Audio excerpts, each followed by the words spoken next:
Akala natin pag nakagraduate na tayo ng college, talagang yayaman na tayo. Pero ang totoo pala, maraming hindi sa atin naturo sa school, kagaya ng paghawak natin ng pera. Ito yung mga sample ng hindi sa atin natuturo sa school. Yung how to sell, importante pala matuto tayo sa sales and marketing para tumaas ang income natin. And of course, yung managing your time. Napaka-importante sa paghawak natin sa oras. And handle money. Ito yung pag-uusapan natin ngayon. And communicate well. Yung communication skill natin, importante yan. And invest in real estate. Importante pala, nag-i-invest tayo. Kaya naman noong 2012, nag-attend ako ng financial seminar na may bayad para matuto ako kung paano nga ba maghawak ng pera at mag-invest. Dito makikita natin yung pagkakaiba ng nag-iipon ka lang versus sa ikaw ay marunong mag-invest. Kung target mo makaipon ng 600,000 after 20 years, kailangan nakakapag-ipon ka ng 30,000 per year sa loob ng 20 years para ma-hit mo yung target mo na 600,000.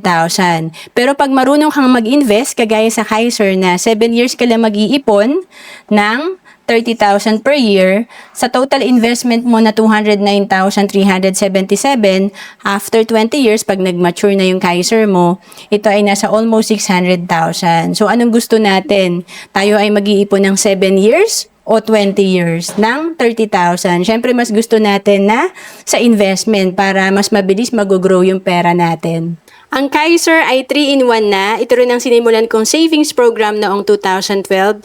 Dito, meron ka ng healthcare, life insurance, at investment. Ito ay 7 years to pay lang, 20 years maturity. At kung OFW ka, pwedeng-pwede ka sa Kaiser. We have online application. To know more about Kaiser, message mo lang ako sa Facebook, Roan Celis Capistrano, or email me at roan.capistrano@gmail.com.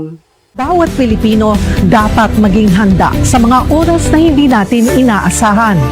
Gaya ng biglaang pagkakasakit, dapat may pondo tayo na magagamit. Sa oras ng pangangailangan, dapat may magmamalasakit. At sa pagtanda, walang pangamba, dapat may mag-aalaga.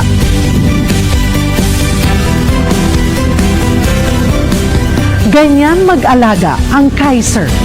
Yan ang dapat. Ako po si Cheryl Posip.